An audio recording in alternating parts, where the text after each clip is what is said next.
Welcome back, SethBling here. Today we continue my quest to create a 360 card custom Mario themed Magic the Gathering draft cube. If you haven't already seen my first video on the topic, that explains the whole project, what I'm trying to do, what the strategies are that I'm trying to design into the draft cube, and everything. So I'm going to be today going over a bunch of Mario Kart vehicle themed cards and some spook cards as well. I've got my kitty Miko on my lap. He's a very good boy, so I'll be petting him as well. Anyway, let's get on with the video. Koopa Airship is the first card I'm going to go over. This is supposed to represent the airships from Super Mario Bros. 3, and I guess a lot of the other new Super Mario Bros. Games and stuff like that. That each of the bosses of the different, areas, occupy. This is supposed to be a very bomby card, but it's also kind of like half enchantment, half vehicle, but with some good payoff if you're in the vehicle part of the set. So it's a 7/10 with flying and trample, but it costs 6 and it's got crew 5. So you have to be crewing it with a few other creatures probably, or a really big other creature. So you're kind of like committed. You're like not using your other creatures if you're using this. But, I mean, 7/10 flying trample is pretty big. At the beginning of your upkeep, up to one target creature gets -3/-3 until end of turn. So that's supposed to represent it firing its cannons. Basically, if you can't crew it, you can still get value out of it, is the idea. Which is, I think, a good way to design a giant vehicle. But, yeah, it's a really big one. But there's, I'm going to get to some cards in a few cards. We'll get to some cards that can really help you take advantage of this. Or I guess just one, but there's some cards I've already designed and showed off in the set. But this is a really beefy one, and this is a good payoff for being in that vehicle strategy, because it's really powerful. Next up is hover carts. This is actually just a mode of a normal cart in Mario Kart 8, I think. Yeah. So as long as hover cart is attacking, it has flying. So basically just a way of representing hovering, and it's got crew 3 for a 5/5. So it's evasive attacker, but it can still block pretty well on the ground. And yeah, this is doing a lot of stuff that blue-white wants to be doing, but also green-white. And I mean, it's just a good vehicle, like powerful. Though crew 3 could be hard to do depending on your deck, so you have to build around this sort of thing a little bit. Yeah, I basically didn't have enough vehicles, so I designed a bunch of vehicles. So Master Cycle is a Zelda DLC vehicle motorcycle that's in Mario Kart 8. So this is my only reference to the Zelda games in this set. Zelda is not part of the Mario universe mostly, but in Mario Kart he is. So this motorcycle is supposed to represent Epona. It's supposed to be like a motorcycle version of Epona, or it's at least supposed to reference it. So you can kind of see that it looks like Epona. As long as Master Cycle is attacking, it has first strike. So it's like a fast vehicle. This is actually, I think, the fastest bike in the game. And also, Link's a knight, and knights get first strike. So this is a 1-drop vehicle, which Wizards of the Coast they've only printed one, and it was had crew 6 or something. So this is not a design space that Wizards of the Coast has really gone into. And then it's only got crew 1, so you play any other 1-drop or use a spawn token or whatever from the spawn part of this set, and you can crew it. Pretty easy to crew and attacks pretty well. But it can still trade with a pretty beefy attacker if you need it to block. Next up is Parawing, kind of similar to Hovercart, but the costs and stuff are a little bit different. So it's got crew 1 instead of crew 3. It's a 3/3, a bit smaller of a card, and it can gain flying on both attack and defense. So a little bit of a different card, but pretty straightforward card, pretty easy to evaluate. It does what it does. All right, next up we have remote driving. So this is a vehicle enabler and kind of a payoff card if you're drafting vehicles. Vehicles you control get +1/+1. One target vehicle becomes an artifact creature until end of turn. So if you have a lot of vehicles in your deck, you can kind of play this instead of playing a creature that you would be using to crew vehicles, and it's a very efficient way to crew vehicles. And if you have the right draw, this can actually crew multiple vehicles. It can let you attack with your other creatures, and it also gives your vehicles, obviously a bonus power and toughness. Yeah, I think this is a really strong card if you're in that vehicles, if you're like heavy into vehicles. If you just have a few vehicles, I think it's still okay because it kind of takes the place of what a creature would be doing crewing that vehicle anyway. Finish Line, another vehicle payoff card. So, you know, this is again from, remote driving is, yeah, the picture is, it's like those wheels. Anyway, that you were like either wireless wheel. I mean, they used to put the Wiimote into the, anyway, it's remote driving. You know what it is. Finish Line. So when you cross the finish line, you beat the race and you know, hopefully win a trophy or whatever. Whenever a vehicle you control deals combat damage to a player, you may draw a card. This is another vehicle payoff card. It promotes playing like those small vehicles that attack in really well. Like, I mean, honestly, most of the cards I've shown you already fit really well into playing with that. Master Cycle attacks really well. It's pretty hard to block. Hover Cart, pretty hard to block. Parawing, you can give it flying. So Finish Line plays really well with those cards. It's a source of card advantage. And, you know, the blue vehicle. Miko jumped off my lap so I can... the vehicle part of the set. It's a pretty straightforward card. Yeah, it's pretty obvious how you should play it. But next up is Drift. So Drift uses the Pursuit mechanic. Untap target creature, it's a white 1 mana instant. Untap target creature or vehicle, it gains first strike until end of turn. If you're in Pursuit, it gets +2/+2 until end of turn. You're in Pursuit if an opponent controls more creatures than you. There's a lot of ways to use this, and it's especially good with the vehicle part of the set. So Pursuit, like we saw, it triggers it activates sort of if your opponent has more creatures than you. This is really good in the vehicle part of the set because a lot of the board development you're doing, a lot of the cards you're playing onto the battlefield are not creatures unless you crew them. And so you can play this, say, like you can crew your vehicle with a creature. While that triggers on the stack, before that vehicle actually becomes a creature, while it's still just an artifact and not a creature, you can cast this spell, untap your creature, and since your vehicle isn't a creature yet, you probably have fewer creatures than your opponents. And so this creature that you use to crew your vehicle gets to untap, gets +2/+2. And so you can use this both on attack and also on defense as a way to like seriously buff your creature. +2/+2 and first strike for 1 mana. And untapping it, getting an extra, you know, hit in or an extra blocker. Like this could lead to some massive blowouts. That's pretty strong for 1 mana, but you do have to definitely build around it to get that much value out of it. So this rewards you for doing some pretty tricky deck building, but pretty good reward for that. Otherwise, it's like and it's potentially an okay combat trick. Sometimes you're just going to untap a creature and give it first strike. Sometimes you're just going to give a creature first strike, and that's going to be enough to let you, you know, get a 1-for-1, kill your opponent's creature, that sort of thing. But this is also good in vehicles because a lot of your creatures have more power than toughness because you want them to be able to crew your vehicles, but you don't really care if they can survive in combat. So, yeah, this is a really good card for vehicles specifically. You can play it outside of vehicles, though, if you want, and maybe get some good value out of it, too. Trophy Ceremony. This is another Mario Kart based card, though this could be used in a lot of different strategies. Choose 3 different target creatures and or vehicles.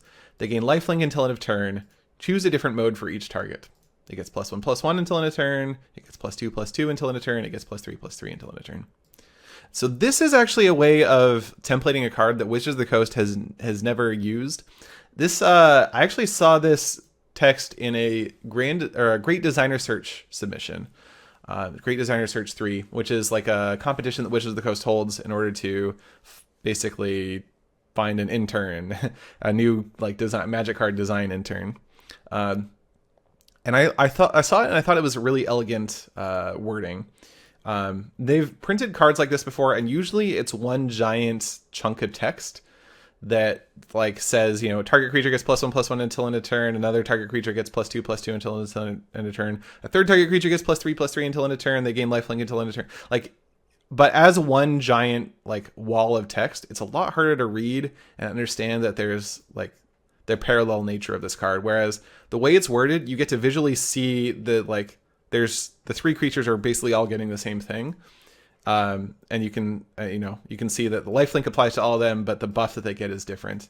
And it's not just creatures, it's creatures or vehicles. This is important because you might need to buff a creature in order to crew a vehicle, and then you also want to buff the vehicle. But if you need to buff the creature in order to crew the vehicle is not a creature yet. And so this way you can do it. Still buff your creature and your vehicle.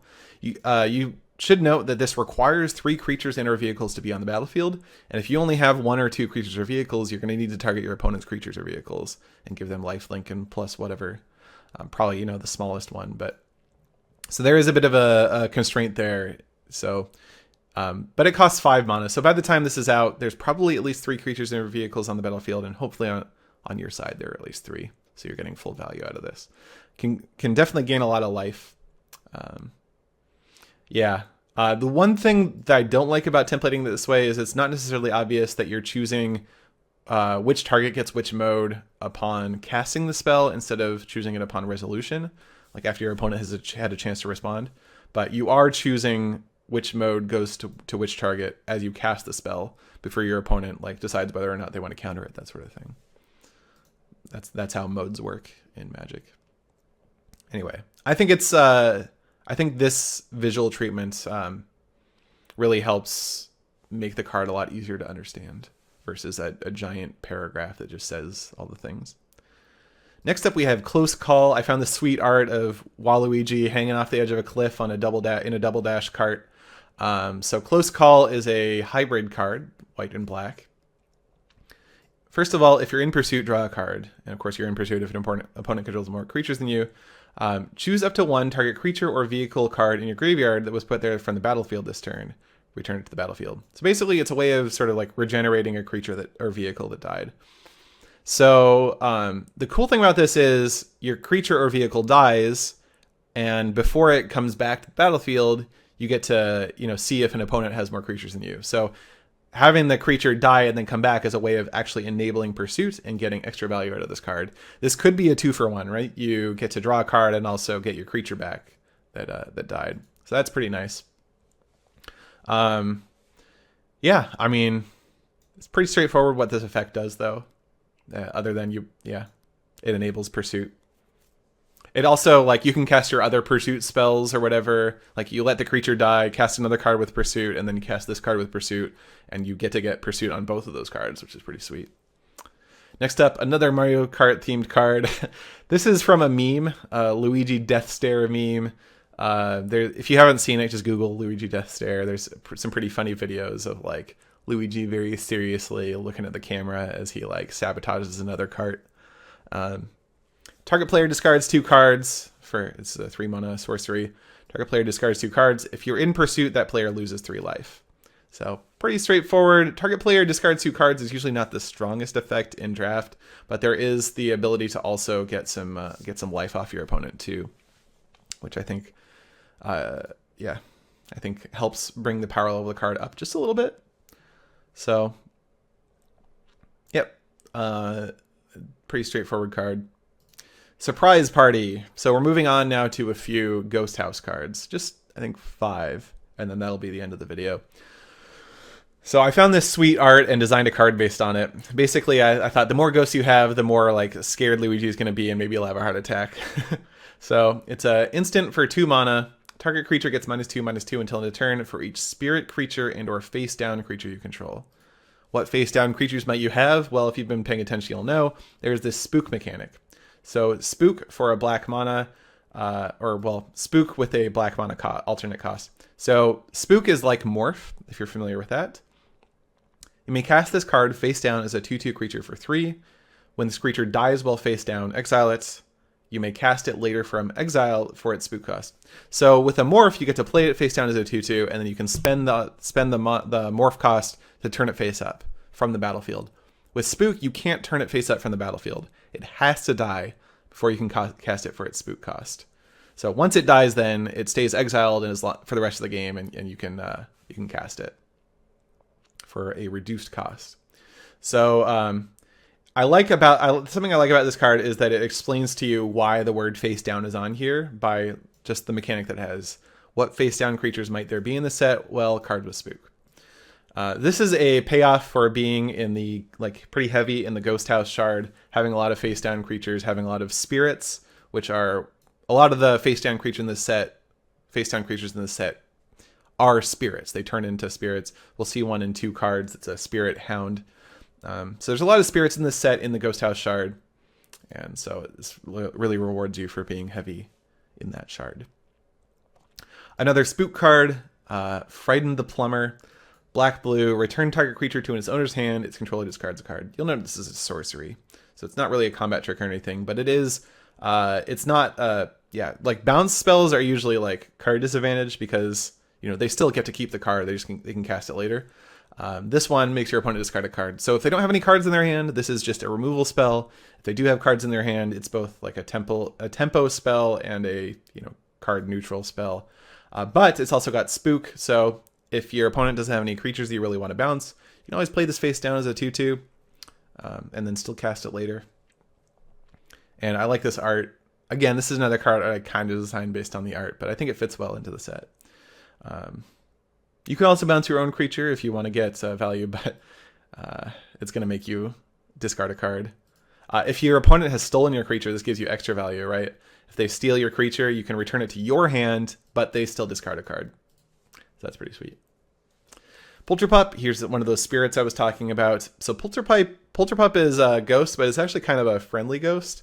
He, the thing that he's constantly doing throughout the Luigi's series is like taking trinkets and hiding them, things like keys or gems or whatever that you need. So he'll take them and hide them because he's a dog and that's what dogs do. So even beyond the grave. So when Polterpup enters the battlefield, exile target artifact until Polterpup leaves the battlefield. So yeah, he hides a key, or he could hide a vehicle in this set. He could hide Bowser or like Koopa airship, which is kind of funny. Dig up a giant Koopa airship sized hole and hide it. But so there's this set has a lot of artifacts specifically because of vehicles, but also because of architect. And so you definitely need some artifact answers in this set, and red is the color that gets the most artifact answers. So Polterpup is a very efficient way to deal with your opponent's artifacts. It's got spook. If your opponent doesn't have any artifacts, then you can just play it face down as a 2/2 creature, and you'll still get value out of it. Note that if you're the only player with an artifact on the battlefield, you still have to exile it until Polterpup leaves the battlefield. So that is kind of a downside, but it's very on flavor for Polterpup, who is just this dog that can't help but hide all the things. But he's a good boy. Next up, we have Trapped in the Ring. So this is from the boss of, I think, Luigi's Mansion 2? I don't know. Might be. Yeah, it's either 2 or 3. I've never actually played any of the Luigi's Mansion games, but I've been sort of learning about him. But he traps you in this ring, and you have to fight him. Anyway, enchanted creature attacks or blocks each combat if able. So you're trapped in this ring, and you just have to fight, no matter what. So this can be used as a removal spell if you've got some like big beefy blockers that you can use to like force your opponent to attack your creature into it. It can also just be used like you can play it on your opponent and then attack in with a big creature and like force your opponent to block that big creature, that sort of thing. This is like a weird pseudo removal spell. It only costs 1 mana. It can also just be used to force your opponent's like good blocker to attack, so you can get in for some damage, which fits in with the red-green aggro strategy in the set. He's got spook, so if your opponent doesn't have a creature that you want to enchant with this, just cast it face down as a 2/2. You can still save the spell for later. And then the last card in the set is an interesting one. So Peekaboo. This is a pun because, you know, the ghost. This is King Boo, right? Peekaboo. The effect is pretty interesting. Exile target face down creature. Its owner may cast it without paying its mana cost. There's some reminder text here because it might be confusing, but let's go over what this does. Exile target face down creature. So that's usually a card with spook, though not always. And I'll show you a couple of cards that maybe will put down some face down creatures onto the battlefield that aren't spook cards. Its owner may cast it without paying its mana cost. If they don't, they may not cast it later. So when a card in Magic tells you may cast it without paying its mana cost, but it doesn't give any like timing restrictions, that means you have to do it immediately or you can't do it. So the idea here is you can exile a face down creature at instant speed and immediately turn it face up. Now face up might mean it's a creature. So if you like want to exile your opponent's artifact at instant speed, you can do that. with Peekaboo, but it can also be things like Frighten the Plumber. You can cast Frighten the Plumber at instant speed using Peekaboo and make your opponent discard a card at instant speed. Well, although they're also returning a creature to their owner's hand. So you can, you can do all sorts of things at instant speed that would normally like be a lot slower. You have to have your spook creature die in combat, and then you have to cast it, right? It takes a lot more work. You might not be able to get your creature to die in combat. So this can surprise your opponent with some things that are nice to surprise them with. You can also get a discount on some more expensive spook cards. You can also use this in some interesting ways with cards like, let me find, Ghost Story. So Ghost Story says, is additional cost to sacrifice Ghost Story, sacrifice a creature, search your library for a card and put it onto the battlefield face down, then shuffle your library. It's a 2/2 creature. So what you can do is you can find any spell you want with Ghost Story, put it face down, and then cast Peekaboo on that card, and it doesn't have to have spook. You get to cast it without paying its mana cost. So you can get any card in your deck and cast it for free. So could be potentially pretty busted. That's a 2-card combo, but that sounds pretty fun to me. Yeah, so Peekaboo is an interesting one. I don't know how strong it is. Certainly, I think it's best in a deck that has a lot of spook cards. But you know, it doesn't do anything if you don't have spook. You really don't want to cast this on your opponent's creature because your opponent's the one that gets to cast it without paying its mana cost. Like, there's really not much of an upside to that.